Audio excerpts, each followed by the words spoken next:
Queridos amigos e amigas, hoje eu quero bater um papo sincero, simples. Não pretendo fazer um sermão, nem também dar lição de vida. Quero somente fazer uma partilha junto com vocês.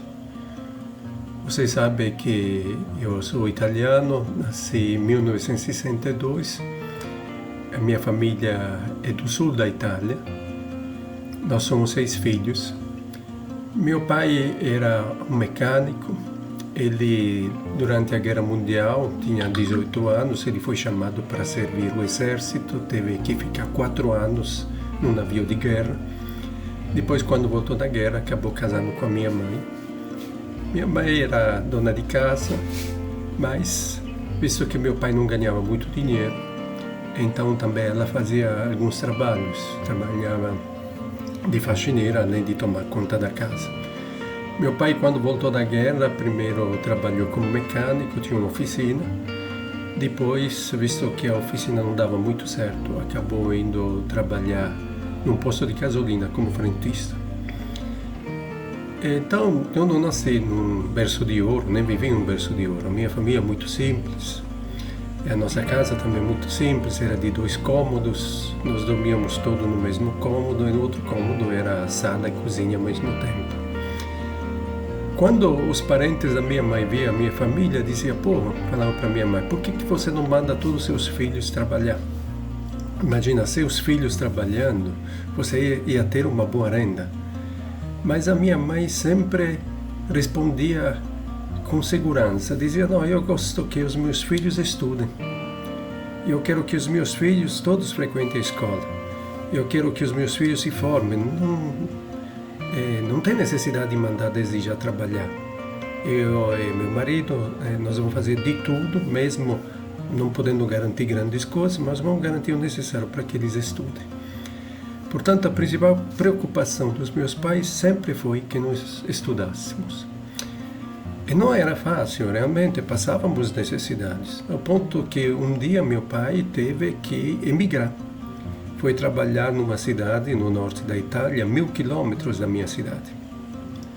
Depois de 3 meses, nós todos, os 6 filhos, mais a minha mãe, escrevemos uma carta. Na época não se usava tanto o celular como agora, mesmo não sendo tão longe assim no tempo, mas parece já que se passaram séculos, e na realidade foi no século passado mesmo.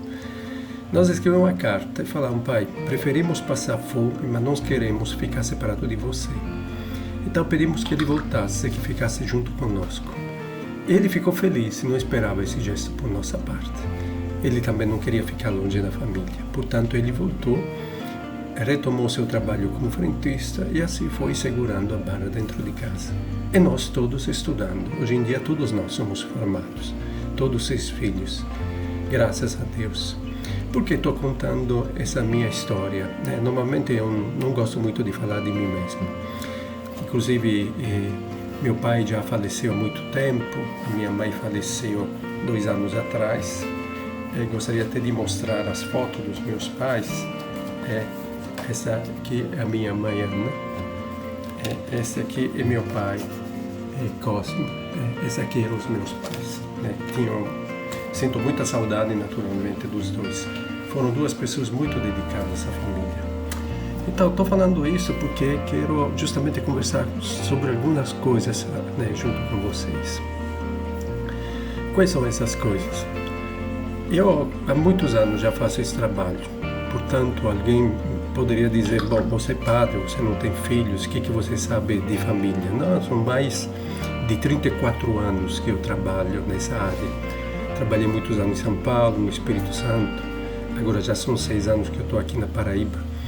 Eu sempre acompanhei famílias de periferia, sobretudo famílias de filhos envolvidos em atos infracionais, em consumo, tráfico de drogas, sempre situações bastante limites.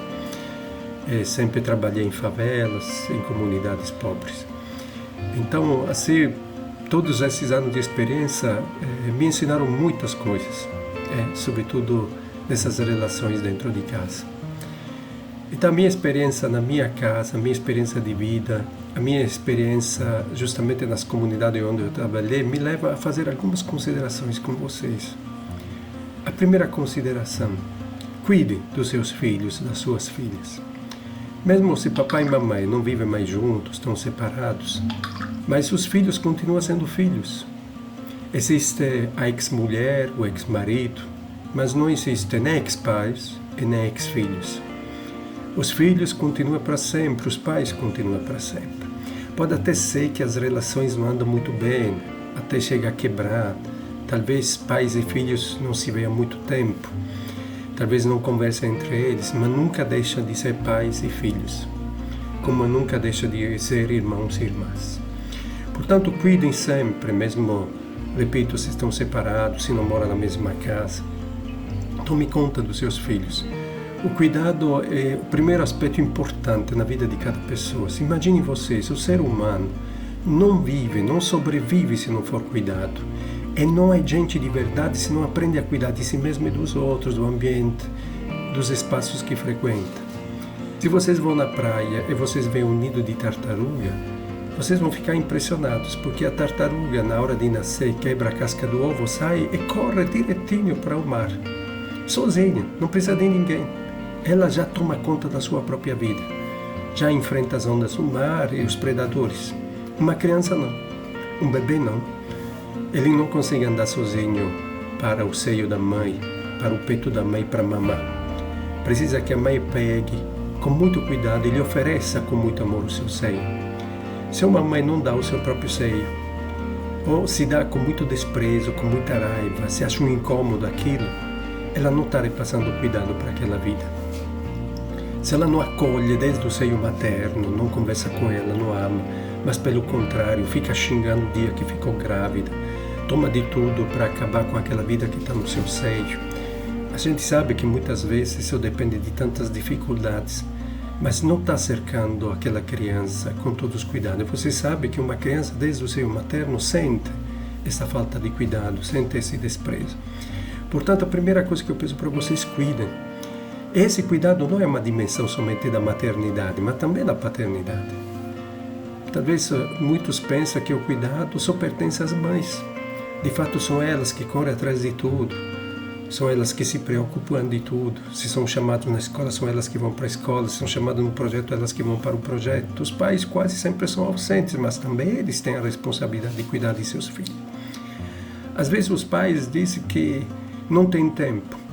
Mas caramba, todo dia de manhã, quando eu saio para ir para as minhas atividades, encontro vários homões, vários pais de família, com a gaiola com passarinho, para levar o passarinho tomar sol. E aí eu fico pensando dentro de mim, por que tem tanta disponibilidade, tem tanto tempo para levar o passarinho passear e nunca tem tempo para os seus filhos? Nunca tem tempo para cuidar de sua própria família. Portanto, cuidem, com muita amorosidade, com muito carinho. Lembro que uma vez estava visitando uma unidade socioeducativa do Espírito Santo, onde estavam internados adolescentes que tinham cometido atos infracionais. E como sempre nós estávamos fazendo a nossa oração. E eu percebi que um adolescente não entrou na roda da oração, ficou sentado sozinho, quase chorando. Quando acabou a oração, eu fui sentado ao lado dele, no chão. Aí eu fui perguntando a respeito dele. E ele, num primeiro momento, ficou em silêncio, depois começou a conversar. E me contou que ele tinha sido apreendido porque estava assaltando uma casa. Inclusive a polícia chegou e eles fugiram pelo mangue de barco. E é interessante que ele frisava que a polícia chegou de helicóptero. E aí parou por alguns instantes, depois fez essa reflexão. Disse: Padre Xavier, olha um pouco, quando era criança sofria muito, apanhava muito pelo meu padrasto. Inclusive o meu padrasto fazia questão de me bater, de ferir o meu corpo e de colocar sal para que doesse mais. E eu gritava, pedia ajuda, mas ninguém me ajudava, ninguém tomava conta de mim, ninguém cuidava de mim. Escutava os vizinhos falar: olha, coitadinho. Mas o outro dizia: não se meta, não é da nossa conta. E ninguém fazia nada, ninguém me cuidou. Quando inventei de pegar um revólver e fazer o assalto, correram em massa atrás de mim, foram até de helicóptero para me buscar. Se tivesse ido de helicóptero na hora que eu estava sofrendo, se tivesse cuidado de mim naquele momento em que eu estava apanhando, talvez eu nunca tivesse pego uma arma na minha mão para fazer maldade. Estou citando essa história porque não quero justificar a violência. A violência nunca pode ser justificada. Eu não posso dizer que eu estou matando, roubando, batendo nos outros porque no passado eu apanhei muito, porque a minha vida foi um inferno. Não, não pode. Tem muita gente que apanhou, sofreu, mas deu a volta por cima. Nem também estou julgando. Estou somente dizendo isso para lembrar para todos nós quanto é importante o cuidado. A falta de cuidado é responsável por tanta coisa ruim que pode acontecer com os nossos filhos. O segundo aspecto que eu quero sublinhar para vocês: doem para seus filhos um bom exemplo. Não pretenda que os seus filhos ajam de maneira honesta se vocês não agem de maneira honesta, se nós adultos não agimos de maneira honesta. A moral não se ensina com as palavras, mas se testemunha com os fatos. Os filhos e as filhas nos enxergam o tempo todo, nos olham o tempo todo. Eles veem como que nós nos comportamos. Então dá um bom exemplo para seus filhos, um exemplo de honestidade, de responsabilidade. Faça as suas coisas com muita responsabilidade, o seu trabalho, as suas atividades dentro de casa. Faça tudo dentro da legalidade. Como é que você vai dizer para seu filho: não fume se você fuma, não use droga se você usa droga, não beba se você passa o final de semana inteiro, ou talvez todo dia bebendo? Dá o seu bom exemplo. Porque essa é a verdadeira autoridade e a maneira como nós nos comportamos. É muito fácil mandar de cima para baixo, mandar ameaçando, mandando batendo. Não, ninguém aprende na base da violência. Mas todo mundo aprende e nunca esquece as coisas boas, os gestos de amor, de cuidado, de carinho. Até mesmo as broncas são lembradas quando são dadas com aquela vontade de querer o bem das pessoas a quem nós estamos dando bronca. Se a gente dá bronca ou pune simplesmente para humilhar, aí a gente abre feridas na pessoa e a pessoa vai lembrar mais o sofrimento que passou do que a lição de vida. Agora, quando a gente faz tudo com vontade mesmo de corrigir para o bem da pessoa, mostrando muito amor no ato de corrigir, então tudo isso vai ser bem lembrado. Experimenta fazer um exercício.